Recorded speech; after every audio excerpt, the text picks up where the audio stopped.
dalam Islam semua amalan itu hukumnya itu mubah. Boleh. Kamu mau minum khamar? Gak apa-apa, boleh. Kita ngobrol ketika makan dengan catatan ketika sampai ada suara piring pun gak boleh. Langsung pada nengok semua gitu kan. Halo. Halo. Oke, selamat datang di channel Arbubu Al-Barbasi.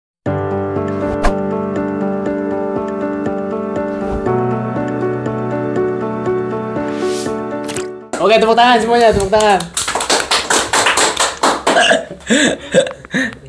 Oke, kita mau ngobrolin apa lagi nih? Oke, tentunya kita ngobrolin yang lagi panas nih.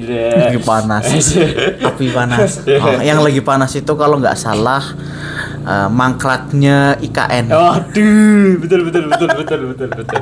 Tapi kita bukan bahas itu ya, guys. Jadi aku itu jadi ingat ada orang yang bilang kayak gini, IKN mangkrak, tolong dong kembaliin hutan kami. Padahal kan IKN itu kan hutan yang digunduli gitu kan, yang dijadikan lahan untuk layanan publik. Tapi kalau misalkan bisa dikembalikan lagi kan ya nggak bisa itu, harus menunggu berpuluh-puluh tahun untuk bisa menumbuhkan pohon itu lagi. Gitu teman-teman. Oke, kita mau ngapain nih? Ngobrolin ini ya. Apa mas tentang kita cerita dulu boleh. Pas kita buat podcast itu ya yang betul. Kita bahas mangu itu kita itu kan sambil makan ya, betul. sambil ngemil jajan, dan ada yang komen orang Islam itu makan ngomong itu nggak boleh sambil makan, betul. Tidak beradab, tidak mensampaikan Rasulullah. Nah, kita akan bahas itu apa emang benar segala sesuatu yang kita lakukan di podcast itu tidak beradab dan lain-lain yang tidak baiklah gitu. Minum dulu lah. Oke, boleh silakan.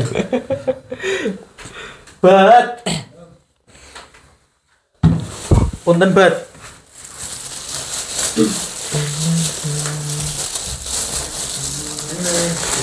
Buatin mie lagi ya, Bat. Makasih, Bat. Silakan komen lagi ya, guys.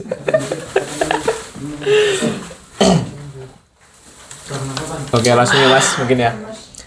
Kemarin kan ada yang komen gini mas, wah makan sambil ngomong itu nggak boleh loh kayak gitu kan katanya. Padahal kan di Islam malah disunahin kayak gitu kan mas. Yang penting apa ya mas? Ngomongnya tidak yang berlebihan. Iya, dan omongannya itu yang baik. Jadi ya, mas, ini menarik teman-teman ya, bahwa yang memang di framing oleh orang tua kita, leluhur moyang-moyang kita itu ada omongan atau ada tradisi nggak boleh bicara saat makan. Itu ternyata dalam Islam malah sebaliknya. Jadi dalam Islam itu menganjurkan justru berbicara, ngobrol sembari makan dengan obrolan yang baik. Ya, kalau misalkan kita berbicara kemarin kita podcast, obrolan kita aku rasa sih baik ya. Betul. Aku rasa baik. Edukasi lah. Iya betul. Hanya saja memang kita perlu mengedukasi ya, mengedukasi kepada teman-teman yang belum paham akan hal tersebut. Jadi gini, ketika ada satu di satu hari Rasulullah itu banyak hadis yang diriwayatkan oleh Rasulullah, yang Rasulullah itu ketika melakukan kegiatan makan itu banyak. Salah satunya adalah pada saat itu Rasul itu bertanya kepada sahabat atau istrinya, itu kalian itu punya makanan apa gitu kan. Lalu istrinya, kami tidak mempunyai idem, kami nggak mempunyai lauk pauk kecuali cuka. Maka Rasul itu bersabda sebaik-baik makanan adalah cuka gitu. Tapi kita jangan artikan cuka yang dibuat bakso itu ya. Karena di zaman sekarang itu berbeda gitu. Itu ya riwayatnya. Lalu ada lagi ketika berkumpul dengan para sahabat, lalu Rasul itu menyampaikan sesuatu hadis dan dia itu sembari makan, dan ada banyak riwayat di situ. Dalam pandangan Islam, ketika suatu amalan itu tidak memiliki hukum, gini dulu ya. Dalam Islam semua amalan itu hukumnya itu mubah. Boleh. Sampai ada larangannya, sampai ada dalil yang melarangnya. Maka otomatis nggak boleh kalau misalkan ada dalil yang melarangnya. Begitupun dengan konstitusi. Ketika ada undang-undang yang melarangnya, maka itu tidak diperbolehkan. Sebagai contoh kayak gini. Ketika kita sedang rapat misalkan, lalu saya izin mau ke kamar mandi, hukumnya gimana? boleh, Boleh, iya. nggak apa-apa. Karena apa? Nggak ada larangan akan hal itu kan. Tapi kalau misalnya sudah ada larangannya, berarti kita nggak boleh melakukan itu. Maka dalam Islam pun sama. Sesuatu hal, amalan, sifat awalnya, hukum awalnya itu adalah mubah, boleh. Hukum mubah itu bisa berubah apabila ada dalil yang melarangnya. Seperti itu. Dulu itu khamar boleh. Khamar itu boleh. Tapi semenjak khamar itu diharamkan dalam surah Al-Maidah itu, maka diharamkan. Seperti itu. Karena ada impactnya, ada dampak yang buruknya terhadap orang yang mengkonsumsi khamar, minum khamar kayak gitu. Dan impactnya itu nggak hanya terjadi untuk dirinya sendiri, tapi terjadi untuk orang lain. Kerennya Islam tuh gini. Kerennya Islam ketika melarang sesuatu itu impactnya itu nggak hanya untuk dirinya, tapi ada impact yang lain juga, ada dampak yang lain juga untuk orang tuanya, untuk temennya, sekitarnya gitu. Kerennya itu Islam, makanya Islam itu melarang kayak gitu. Berarti pada dasarnya orang-orang yang dulu minum khamar sebelum dilarang berarti nggak dosa ya Mas? Nggak dosa karena penghitungan dosa itu setelah ada dalil yang berkesinambungan terhadap hal tersebut kayak gitu. Jadi fair aja. Kamu mau minum khamar, nggak apa-apa, boleh minumnya, tapi ketika ayat tentang khamar itu belum turun. Iya. Tapi sekarang sudah terlambat. Tapi sekarang sudah nggak ada kayak gitu. Nah, jadi itu ya teman-teman. Jadi makan bari ngobrol itu kalau misalkan bisa mencairkan suasana, terus kalau bisa buat kita itu jadi nggak canggung lagi, maka ya nggak apa-apa, boleh. Tapi kita perlu disclaimer dulu ya Mas Hazel, bahwa yang dimaksud dengan ngobrol bari makan itu ketika tidak ada makanan di mulut kita. Paham nggak? Oh, paham. Berarti jangan sambil ngunyah gitu. Ya betul, nggak boleh ngobrol sambil ngunyah.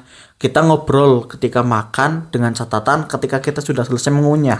Kalau misalkan dalam proses mengunyah itu tidak boleh. Prosesnya adalah karena di tenggorokan ini katupnya itu terbuka lewat di hidung ya.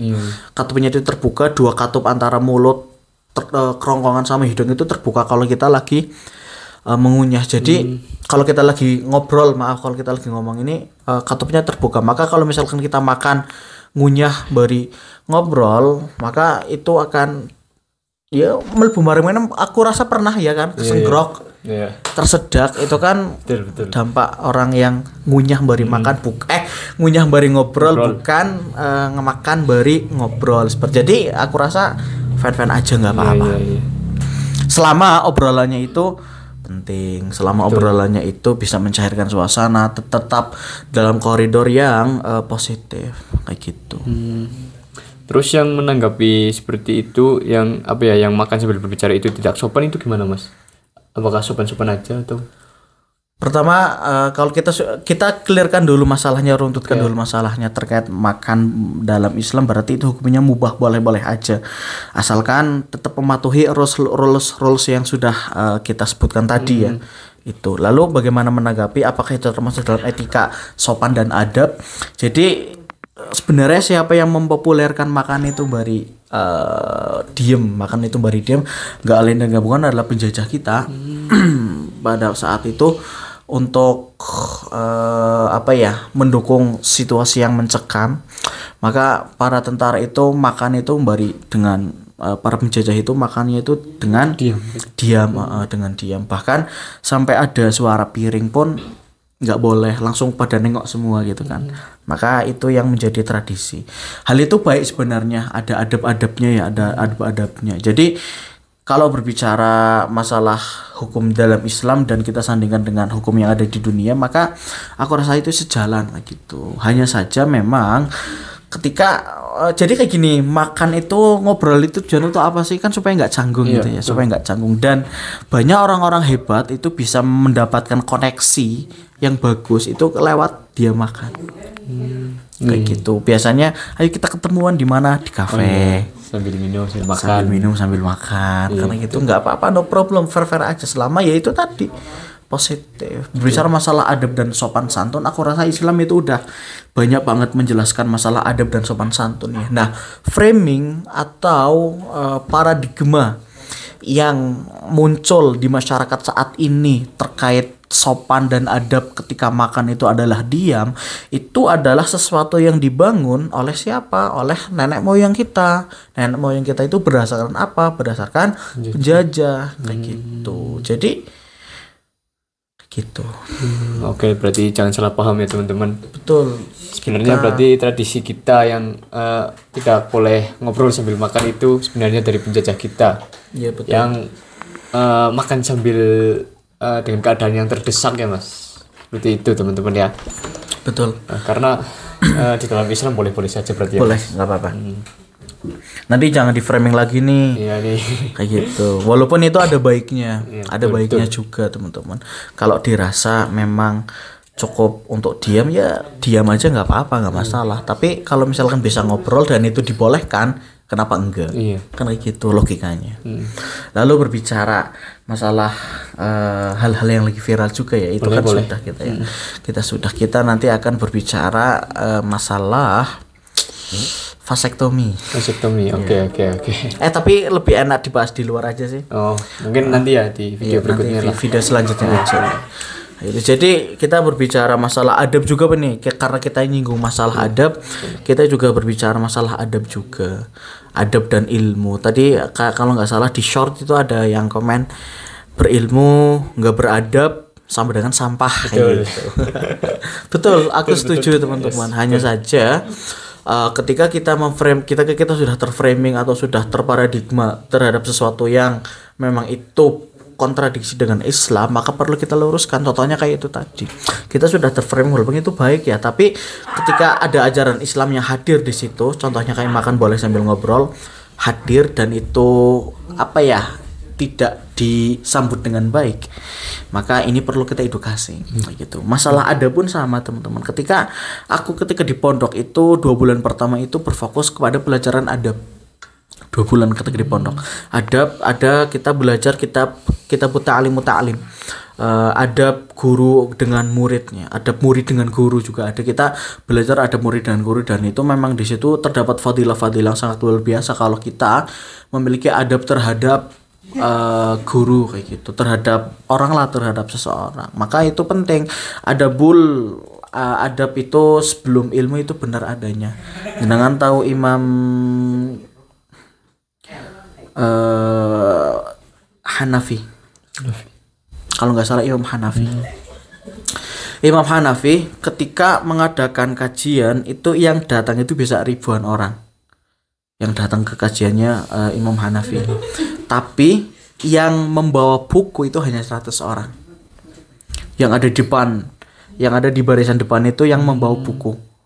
Dan yang di belakang itu fokus terhadap Imam Hanafinya. Kenapa bisa kayak gitu? Lalu di contoh unggah-ungguhnya, adabnya kayak gitu kan. Berarti mereka memperhatikan adabnya dulu nih. Yes, mereka memperhatikan dulu, baru yang 100 di depan itu sudah clear dengan bab adab. Jadi ada ulama yang mengatakan adab itu perlu dipelajari selama 40 tahun, sedangkan ilmu itu 4 tahun saja cukup. Maka itu pentingnya adab. Merinding sih. Jadi ya betul teman-teman, ketika kita masalah adab itu juga sangat penting. Dalam masalah dunia pendidikan pun aku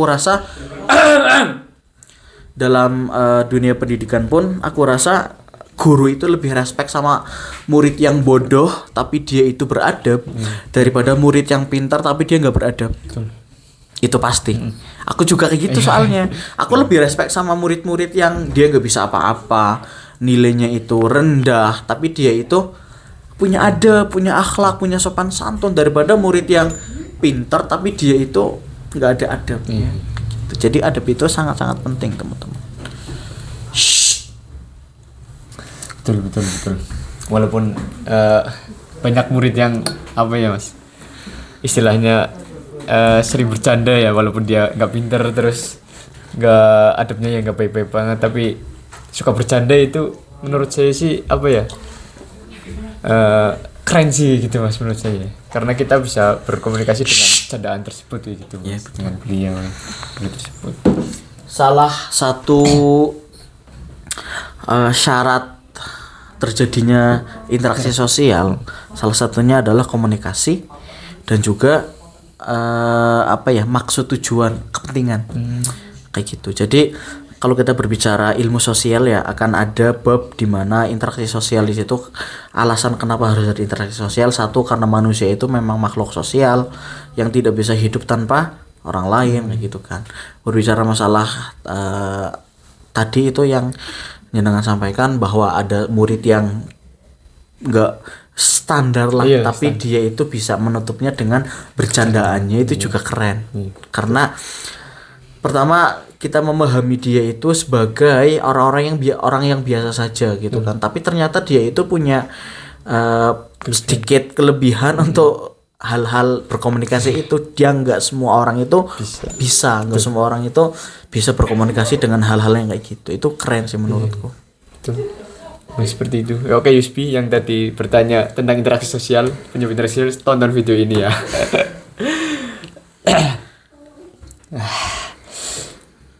Oke. Lanjut, tahu mungkin Mas. Pirang menit? 2 menit. Cah. Tiliki wis pirang menit? 17. Ya wis cukup lah. Cukup. Oke, mungkin itu aja teman-teman dari kami. Mungkin ini podcast tersingkat karena ya mungkin itu yang bisa kami bahas pada video kali ini. Mungkin nanti video ke depan bisa lebih panjang dari ini. Dan jangan lupa tonton terus ya, pantau terus channel Arbubu Al-Barbasi. Oke, jangan lupa subscribe, like, komen. Langsung penutupan Mas. Ya. Oke, saya Hazel di sini. Saya aku Aditya dan salam Akal sehat. Oke, terima kasih. Ngantuk parah. Tapi kayak setupnya keren kok. Genah. Oke, Mas.